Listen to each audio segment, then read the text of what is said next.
Hello and welcome to CRF's brand new podcast, Deep Focus. I'm Neha Khanna. In this inaugural episode, we're going to examine the trajectory of India's foreign policy in 2025 and the tailwinds and the headwinds that it's likely to encounter in 2026. And to put that into perspective for us, I'm joined by one of the most respected and authoritative voices on India's foreign policy, Dr. C. Raja Mohan. He's Distinguished Fellow at Motwani Jadeja Institute of American Studies at O.P. Jindal Global University. We're also privileged to be joined by Shishir Priyadarshi. He is the president of Chintan Research Foundation, and he is leading one of India's fastest growing policy think tanks. Gentlemen, welcome to Deep Focus. Thank you. Great to have both of you with us. Dr. Rajamohan, let me begin with you. Let's look back at 2025, the year that was. I think most would agree it was a roller coaster of a year for India, especially on foreign policy and national security fronts. This was also a year when one of the most consequential bilateral relationships, the India-US ties, suffered enormously thanks to President Trump's hostile approach, trade wars, and 50% tariffs imposed on New Delhi. The crackdown on H-1B visas and immigration in general also added to the tension. But many have argued that this is the lowest ebb in the India-US relationship in 3 decades, and 2025 emerged as one of the most challenging years for India's foreign policy. What's your assessment? Look, I would say it's a very challenging year in general, and especially in relation to the United States. But I wouldn't say really there's the lowest point. That, look, we still have a fairly substantive economic relationship. We have the tariff problem. That's not diminished the trade, it looks like. There's some impact on specific sectors, but I'm sure Shishir is going to talk a lot more about it. Services trade continues to grow. So I think what we have is actually Trump's general disruption of the global trading system, general challenge to the partnerships and alliances, which he doesn't seem to think value very much, and his effort at directly dealing with Russia and China, which has created a fundamental rupture in the way the world was organized. For us in particular, for 25 years, the relationship has grown in one particular direction. And I think setback is the right word. There has been a setback on the trade issue, but I don't think it is in a rupture, that we are still talking to each other. We've signed a 10-year defense agreement with them. We continue to buy military equipment from them. So I think the tariff issue needs to be fixed. But I think that doesn't mean the relationship is kind of overturned or has been pushed to its lowest point. And I think, but we have a challenge. And I think much of the 2026 we'll see how this relationship, how the current problems can be overcome. But I wouldn't say this is the end of the relationship or this is the lowest point. Mr. Priyadarshi, a setback or a rupture? Let me remind you and our viewers that President Trump is threatening to further raise the tariffs on India. Neha, thank you. But let me maybe start at the beginning, which is the way we view 2025 in a more broader perspective. I think 2 or 3 things let's keep at the back of our mind as we discuss this issue further. One is, this strong push, and now I don't think any country would be able to escape from it. The far coming together, closeness of both the political, wins and the economic wins. Economic issues are now no longer going to be looked at in isolation, and politics is going to play a huge part in it. It always did, but I think the extent to which, if I use the term or the phrase used by many, the weaponization of tariffs or the weaponization of independence stroke dependence, now global rules are going to matter much less.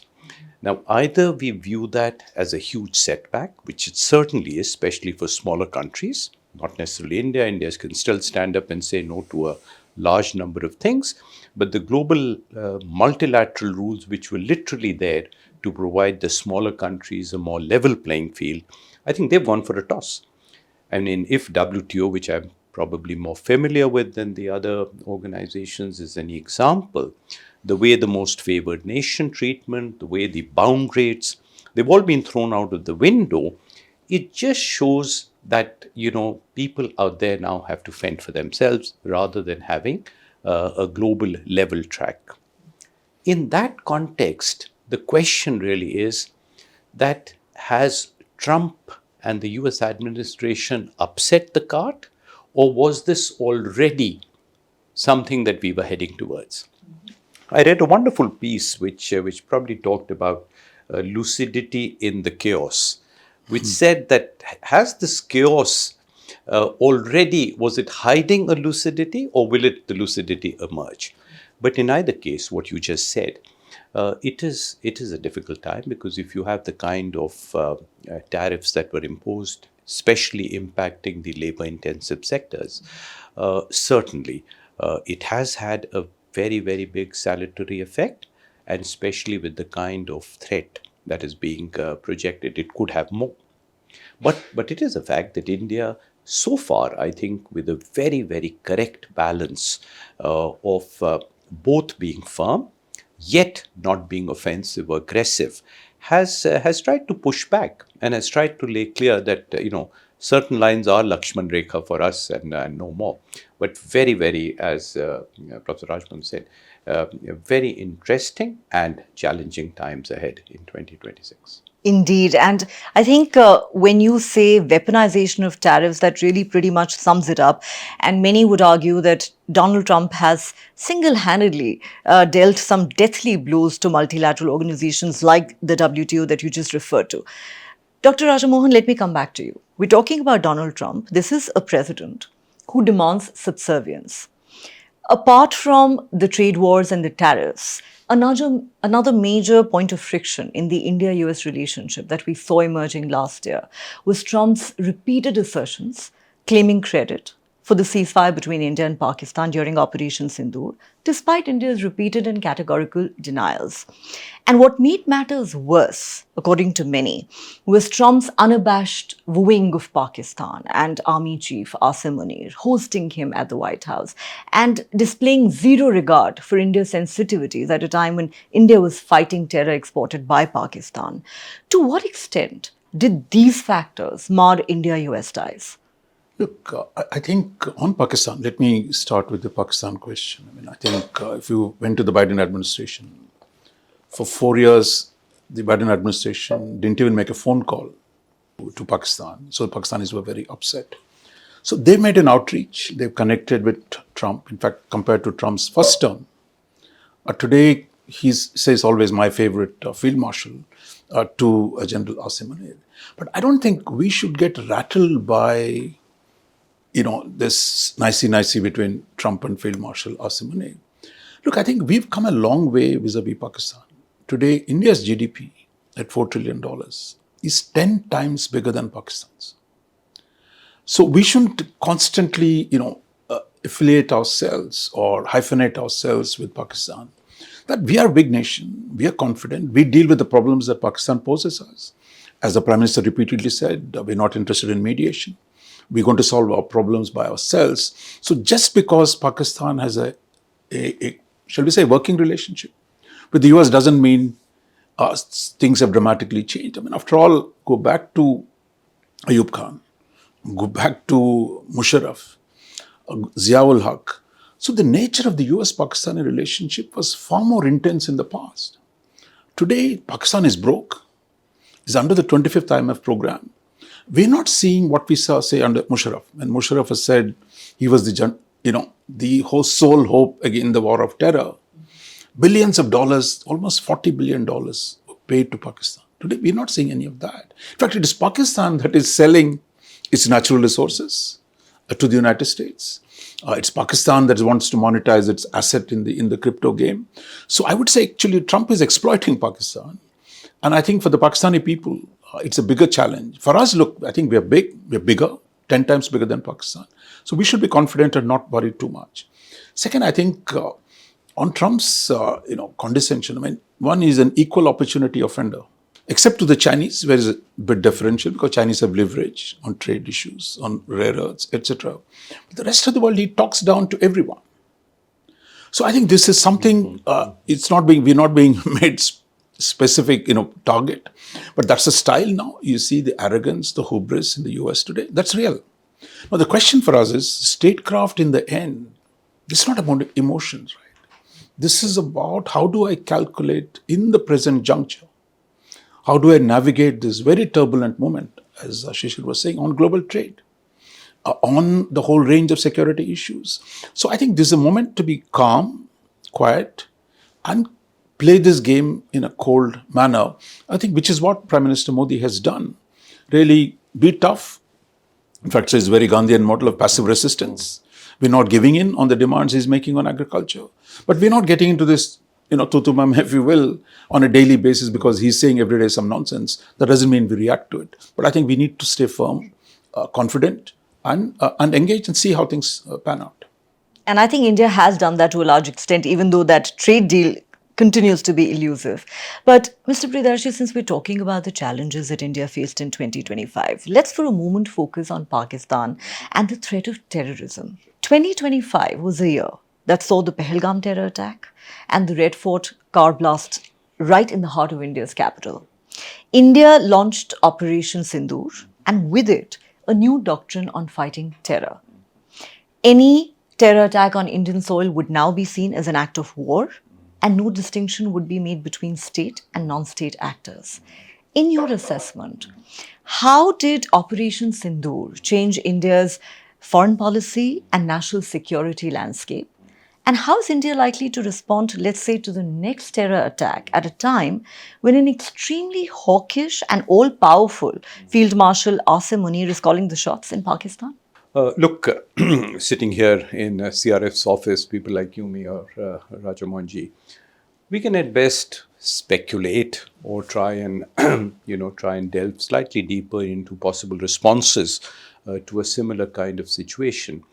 But let me preface whatever my thoughts are on that is saying that it's going to be a very, very complicated decision-making process if such a situation were to recur. Now, why would it be so much more difficult? I think in the past, the two times that we have reacted strongly to terrorist incidents from across the border, we've taken the decision basically because we felt that a strong response was needed, and it was largely regarded as a bilateral response to something that was thrust from us from across the border. Today, God forbid that if such an incident were to happen in which clearly there is evidence to show that it has been fostered and supported and pushed in by Pakistan, then India will have to have a far more calibrated response. And again, as I said, this is only my thinking, in which, whether we like it or not, whether very, very informally or discreetly, we will probably have to take the United States into that confidence, saying, well, we are the people, as Raja Mohanji very correctly said, who've, uplifted Pakistan, or actually I would love to say hyphenated India and Pakistan, much against the dehyphenation that we have sought for many, many years. And that, look, either they come out and say, yes, no, apologize, take back, etc., or we are going to attack, or we'll probably get US's backing.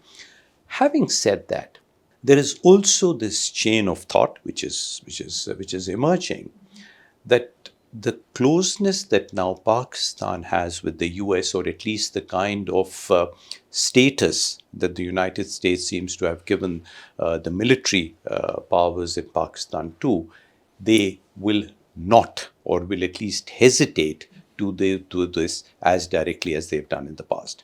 Whether this bears out in actuality, I do not know, but there is a line of thinking that certainly says that while on one hand we don't like what's happening, this hyphenation, this equation, this equity being given in the relationships, but on the other side, it's also possible that this may lead to a certain moderation in across-the-border activities. Let me just add two more points. Perhaps it's more in the context of Trump. Things, as far as President Trump is concerned, are also literally in a fluid and flexible status every single day. You could wake up tomorrow morning and find a completely different line as far as the United States is concerned.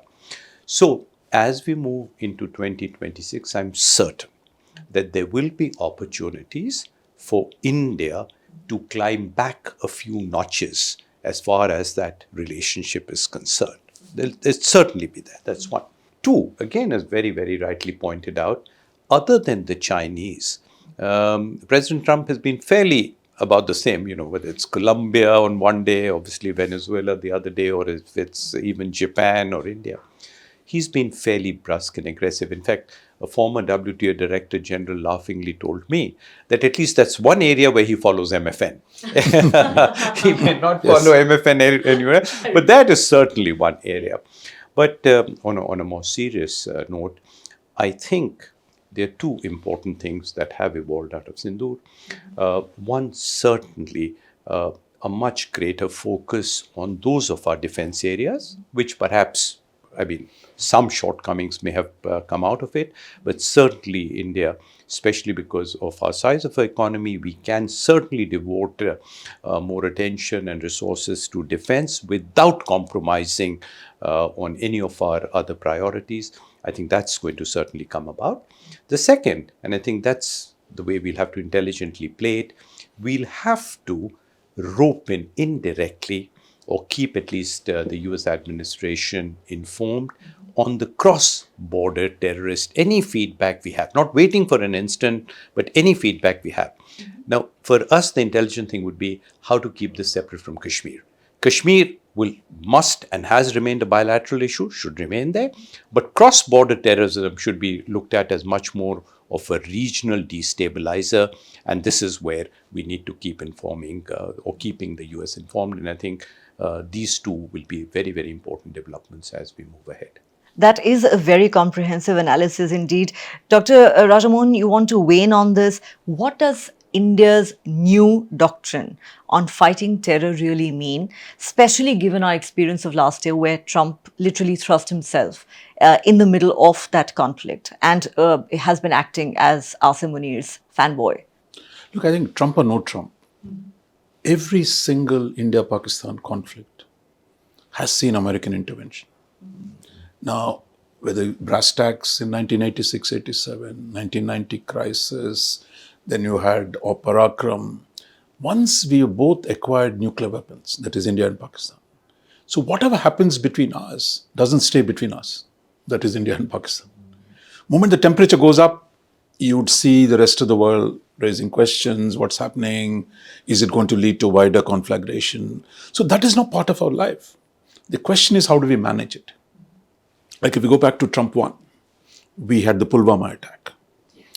And after the Pulwama attack, actually, that time Trump administration said, look, India has the right to respond. So in fact, they were holding back Pakistan. And then when, Abhinandan, fell down, our Air Force officer fell down. In fact, Americans also put pressure on them to release him. So I think the international system will inevitably get involved because of the nuclear weapons. So the question for us is, how do we navigate that? How do we turn the international interest in our advantage?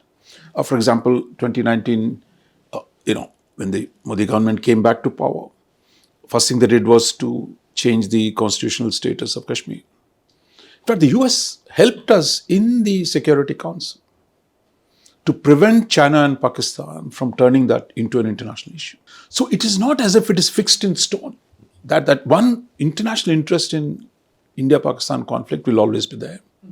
The question is, how do we leverage our strengths and capabilities to make sure that intervention is against terrorism, is in favor of India, and that it adds to the pressure on Pakistan? So I think that is the objective, and I think it varies from case to case how it actually plays out. But my sense is we should again be confident that we can manage this international reactions to it rather than get rattled by it. So that's what I would say. Yeah, though of course Trump's crypto deals with Pakistan don't seem to really help our cause much, or the fact that it's very easy to flatter the man with the Nobel Peace Prize nomination, as Pakistan very deftly did. Some things India can't do. Absolutely. Our Foreign Minister Jaishankar said, we're not a basket case country. I mean, we can't go around saying things that Pakistanis can. I think, look, crypto, Pakistan might have won something. Look, the crypto is already, there's a lot of issues are involved there. So India will move in its own direction. So we shouldn't be, Pakistan, see, look, as I said, Pakistan is under the 25th IMF program. They're not, their population is growing, their economy is not growing. So I don't think we should, just because there's something happened between US and Pakistan, we should be somehow think it is the end of the world. It is not. And we've seen worse. When US and Pakistan were allies, when actually money was flowing, arms were flowing from Pakistan, US to Pakistan, some arms are still coming. So I think this is a very radically different situation where we are much stronger. Trump is not talking about economy to Pakistan. Clearly. So, but with India, the argument is about economy, is about trade. And we know how transactional the man is. Mr. Priyadarshi, let's move away from Pakistan and talk about China. Another very important country for obvious reasons. Now, India-China ties were in deep freeze since the Galwan Valley clashes of 2020. But 2025 saw a cautious reset, if I may put it like that. The Chinese foreign minister visited India. Prime Minister Modi visited Tianjin for the SEO summit. Many have hailed it as a timely reset in the relationship, though perhaps necessitated by the growing tensions in the India-US relationship. We can't lose sight of that either. However, there are those who insist that China can simply not be trusted given its track record. Are you optimistic about India-China ties today in the wake of what we saw in 2025? Look, again, China is a phenomenally, let's say the India-China evolving relations are a phenomenally good example for us to review the broad, 2 or 3 broad principles of our foreign policy. One is, we often say we never did this in the past. It's often retort, not just for foreign policy, for many other things. And I think that is something we need to stop saying. I think the India-China relations, especially after the way they had been, huge sensitivities and dip post-Galwan.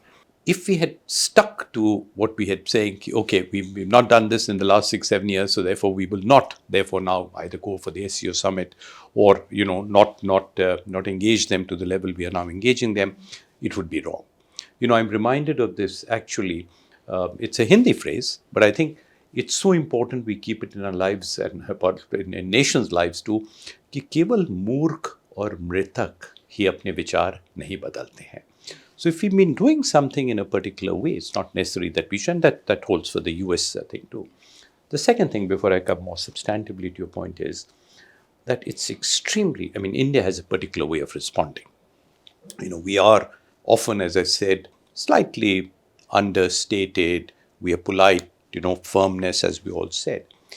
But again, my strong view is that this is very well up to the point that politeness is not misconstrued for weakness.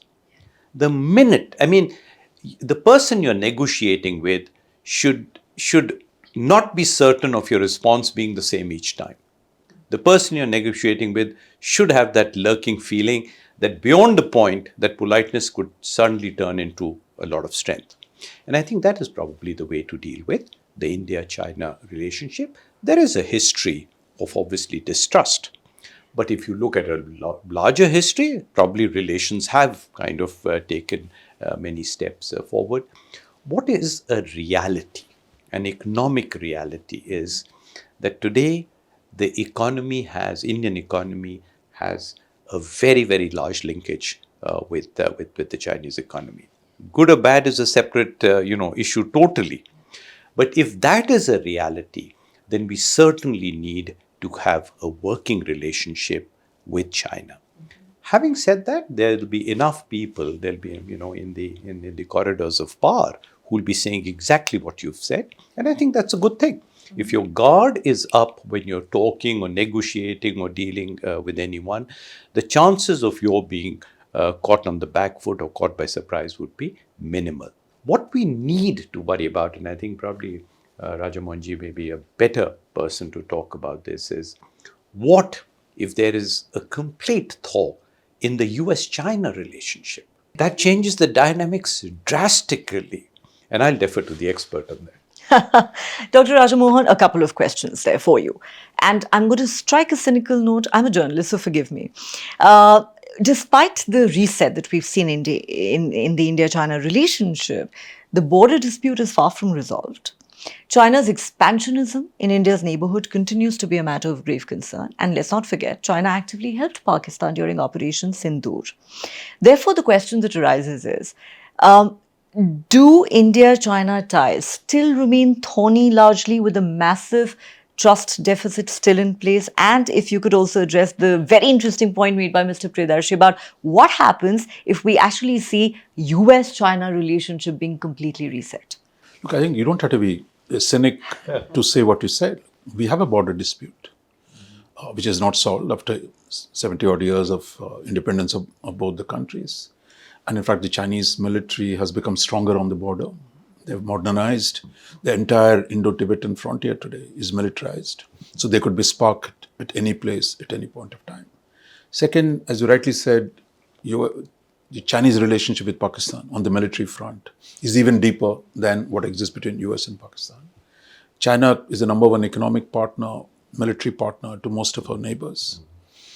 And bilaterally, we have a massive trade deficit. These are all real problems. Does this mean we don't engage them? Is the question. Now, I think after Galwan, we said, look, we're not going to talk to you till the situation on the border is stabilized. Once that got stabilized at the end of 2024, we started a process of normalization, which is where now the additional situation is the US factor, how this plays out. But our normalization with China started well before Trump came back to power. So I think within the constraints that exist, we have two questions, right? How do we keep the border stable? Or how do we create a situation on the economic front? We can reduce the trade deficit. We can make sure that some Chinese investments can come in and boost India's economy. And those are being examined. I think Shishir will know, he'll know much better than me. Case by case, how do we do it? So you are in a situation where you have to reduce the trade deficit, which is at $100 billion. But at the same time, Chinese capital, Chinese technology is valuable in a number of sectors. How we play that? And I think the government is engaged with these issues in a practical way. And I think we need China as a neighbor, we can't wish them away. We got to find a peaceful coexistence with them. There are problems. Managing those problems, at the same time, try to see we can expand the areas of cooperation. That's where we are. I think on the US question, it plays two ways, right? I mean, either you can be afraid that, look, America and China getting together, therefore what happens to us? Or if you say, if I get too close to the Americans, the Chinese will attack me. Or if I get too close to the Chinese, the Americans will get upset. And then Trump suddenly talking about the G2. I think that's it. No, so I think, this is where I think judgment comes in. Look, we've gone through this for the last 70 years. Look, I think today India is in a better position than it was, shall we say, in the 1950s, 60s, 70s, as a big economy, significant defense capabilities. We have a reasonable relationship with the US. So my sense is, one, we got to assess continuously what happens between US and China. Just because Trump said G2 doesn't mean we're in a G2 world. Because Trump says G2, he says, look, I love Xi Jinping. Next day he says, I'm selling arms to Taiwan. I don't think the Chinese trust him either. Because he's so unpredictable. One day he's saying, okay, I'm lifting semiconductor restrictions. Next day he says, I'm putting more sanctions. So I think it's a game that the two of them are playing. And by 2026, I would say, there are at least 4 major meetings between Trump and Xi. So we have to follow this very closely, assess that situation very, very closely. But for us in the interim is how do we strengthen ourselves, our own economy, and above all, what do we do with the other major powers? One thing that has happened in the last year was really more focus on Europe. Today, India is doing more with Europe. The Republic Day this year, you'll have the European leadership here. We try to build relationship with other major powers, with Japan, with other countries in Asia. So I think we're all diversifying, just as on the trade economic front. Everyone is diversifying. So one way of de-risking the difficult situation we have vis-a-vis US and China is to build partnerships with other countries, including with the US, with Russia, with Japan, with others. Meanwhile, try and keep the relationship with China even keel and trying to fix the problems with the Americans as well. So play the game in such a way you keep your enough room to maneuver in a complex, dynamic situation that we have. Mr. Priyadarshi, we've talked about adversaries. Let's talk about friends now. Amid the global churn and huge Western pressure, Russia continues to be a time-tested partner of India. 2025 ended with President Putin's high-profile visit to India. It was very high on symbolism, reflecting the deep foundation of the relationship and a reaffirmation of mutual trust. Do you believe that in the current environment, Russia will continue to stand out as an oasis of reliability and trust for India on an increasingly uncertain and unpredictable geopolitical landscape? Look, it's an important point you raise of how certain and under what circumstances can we continue to hope that Russia stands as a friend. Everything points to a permanency rather than a short-term nature of this relationship. And therefore, your initial starting point will certainly be positive. Has it been a very quid pro relationship in the past and therefore continuously requiring something on a quid pro basis to sustain it? No. It's been much more of a strategic relationship. Yes, both countries do. I mean, India in particular, but Russia too, sees a certain benefit in having, in having been seen within India as a strong partner. It is a relationship that you'll have to nurture, you'll have to maintain. Taking a relationship for granted in today's world and landscape would be a decision taken by fools. You certainly will not do that. Now, I think to a large extent, we have shown our friendship is much longer, that in spite of pressures of the kind that have been imposed on us, we have continued to follow not just the path of buying oil from Russia, but much more continuing to say fairly openly that Russia has been a time-tested friend. I think the India-Russia relationship is a very good example where the foreign policy that we follow, the one where we strongly believe in strategic autonomy, saying that we can be friends with A and B, even though A and B may not be friends with each other. But this in 2026, I feel, is going to be tested even more. Contrary to what we believe in, which is strategic autonomy, I think the United States very, very strongly believes in complete dependence rather than autonomy. They have gone to, as I said, if I use the term for tariffs now for dependence, they have gone to the extent of weaponization of dependence. They'd much rather that, you clearly are on this side or that side, there's no in between. You're either with us or against us. You either swear by us or be prepared to be sworn against. In that is going to be tested. And I think India's resolve of pursuing with our strategic autonomy, not just, you take the kind of response we've given for what's happened in Venezuela. Very calibrated. It's not aggressive. It's not giving in either. It's not decondoning it completely. It's talking about the need for two sides to talk and resolve things. But this is something that will be tested. And I have this feeling that the Russia-India relationship will continue to grow and continue to be strengthened.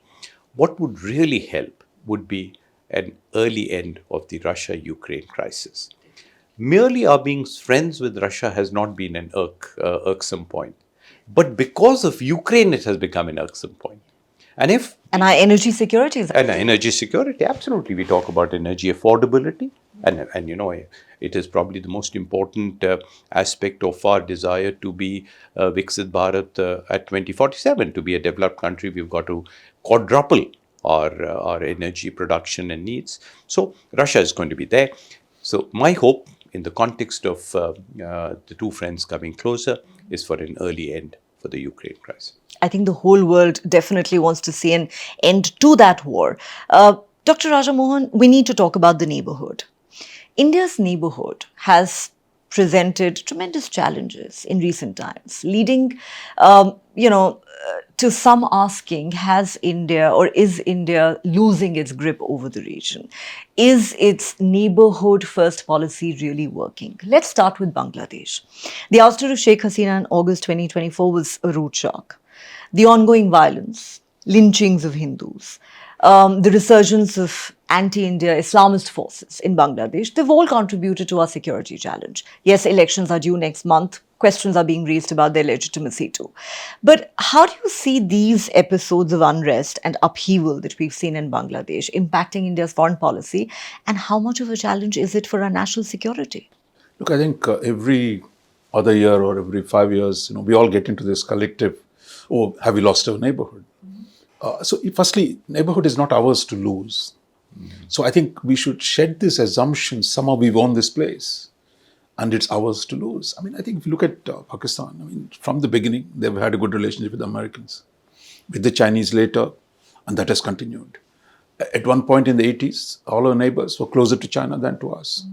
So if you look at the last 30 years, things have improved fundamentally in some ways. Not enough, you could argue. For example, India had very little trade with its neighbors. Thanks to liberalization and globalization today, we have a lot more trade with our neighbors. Even with Bangladesh, under the Modi government, in the first term, we settled the boundary issue. We opened up the river water transportation. We've reduced, some of the, difficult issues that have existed. So is some of that is under threat if fundamental changes take place in Bangladesh? But I would say we got to wait and see. I think it's not a T20 games, that things happen. After all, Bangladesh has its own politics, just as we have our own politics. Maldives has its own politics. So I think we got to be patient with our neighbors. And not that every morning they'll say and salute India and say, you're great. It's not going to work like that. It doesn't work even for the Americans or the Russians or the Chinese. So I would say we need to be more patient with our neighbors. We got to accept their own domestic politics and to see how we manage this.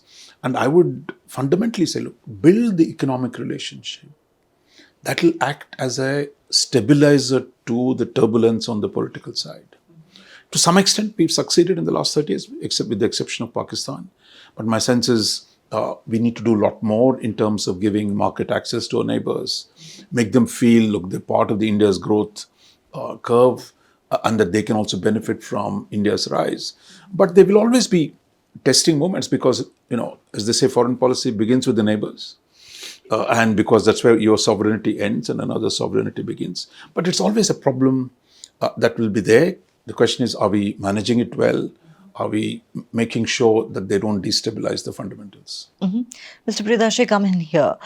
Some might argue India has lost Bangladesh. I don't know what your take on that is. I'd love to hear it. Also, looking at some of the other countries in the neighborhood, we saw the Gen Z protests in Nepal turning violent and leading to the toppling of the KP Sharma Oli government. In 2025, significantly, we saw Prime Minister Modi visiting Bhutan, the Maldives, Sri Lanka. India hosted the Taliban foreign minister, very interestingly, and decided to upgrade its diplomatic presence in Afghanistan. How do you view these developments and what do they mean for India's neighborhood policy? It's a tough neighborhood. It's not easy.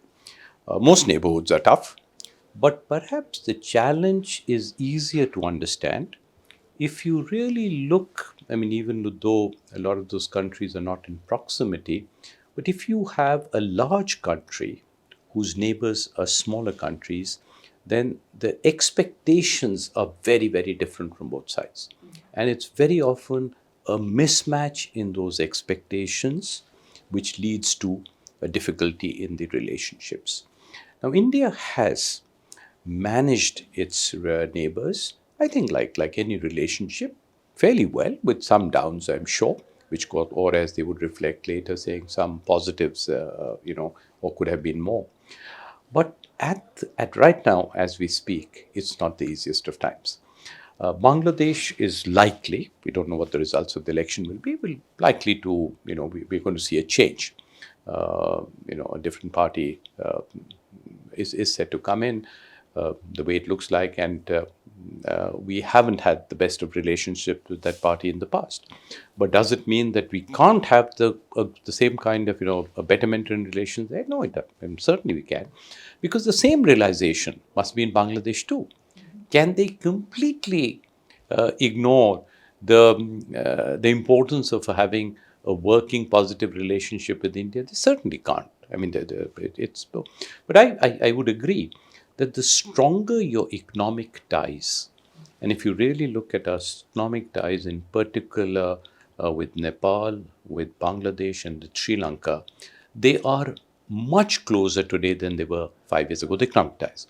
And that is largely because of a much greater flow of Indian investment. And we are supplying power to Bangladesh. And importantly, that power is based, the production is in India. So it's only the transmission line. So it's not as if your investment is in Bangladesh, and it's a significant part of it. And I know that even in the present caretaker government, while they were having problems with balance of payment and foreign exchange, yet they continue to provide a certain amount of money, not its entirety, to pay back for this power, because the power is such an important part of their growth story. Similarly, whatever we've done for Sri Lanka in the recent past, and the kind of overtures now, at least with Sri Lanka, I'm even seeing in the context of CRF, a huge upsurge in track 2.0 diplomacy.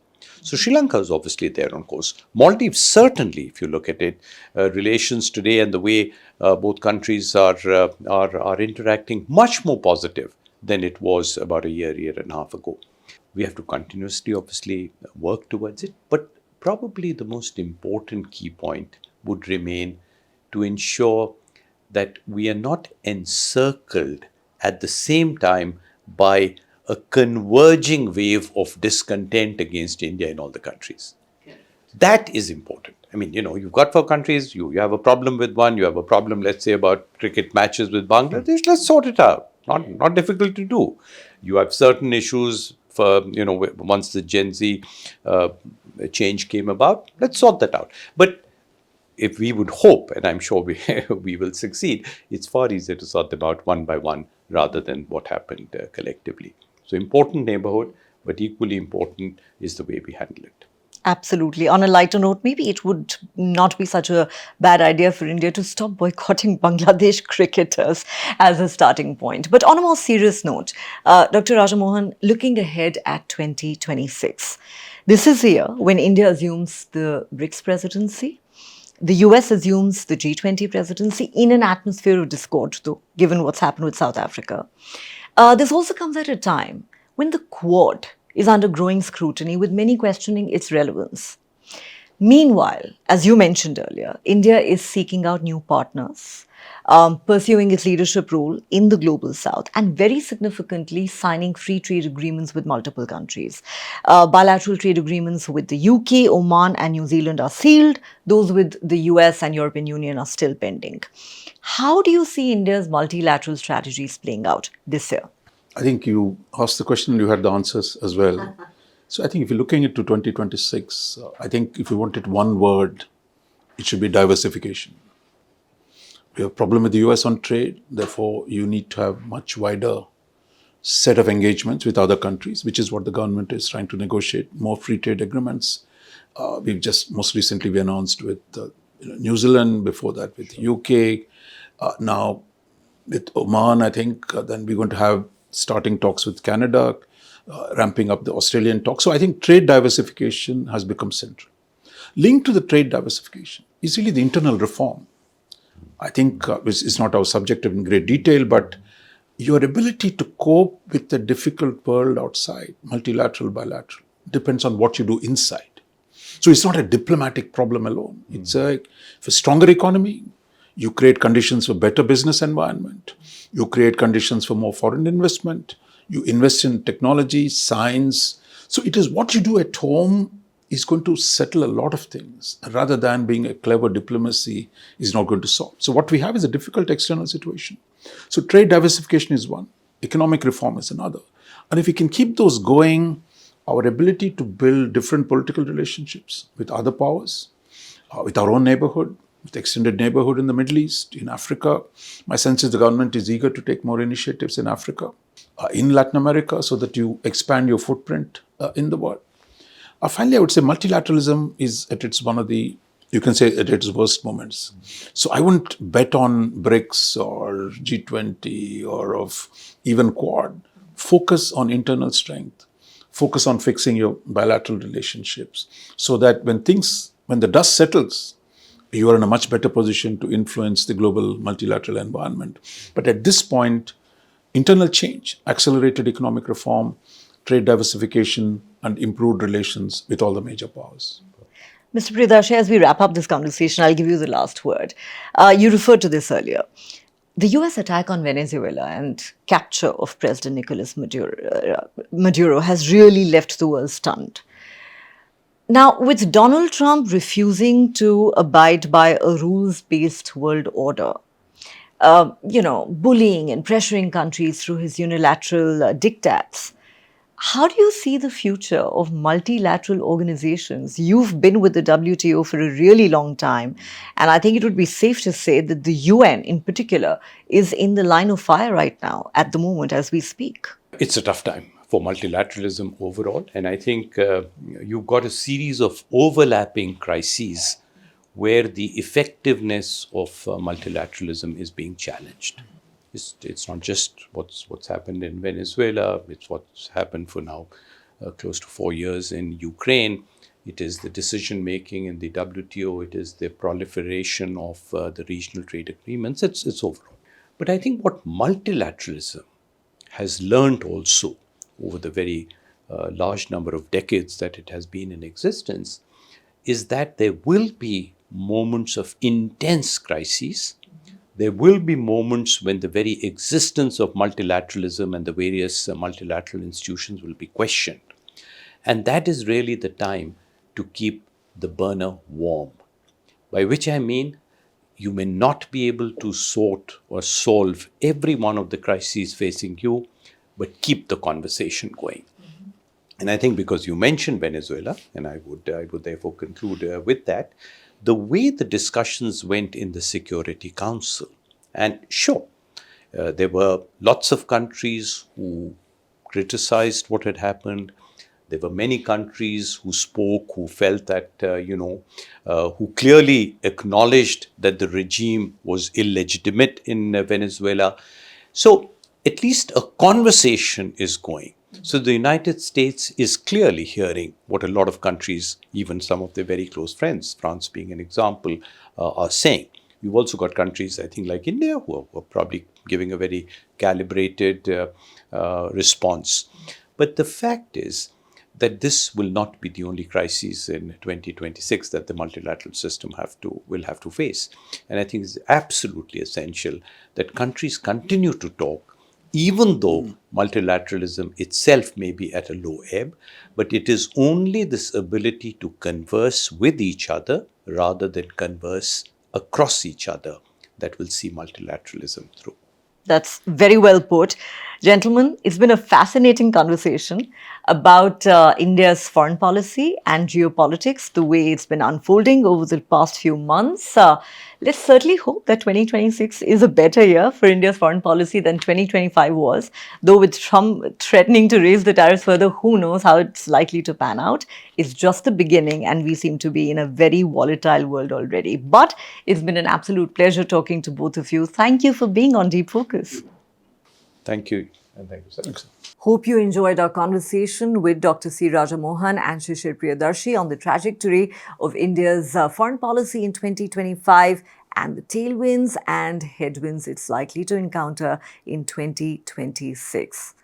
Do like, share and subscribe to Chintan Research Foundation's YouTube channel and look out for our next episode. Keep watching Deep Focus.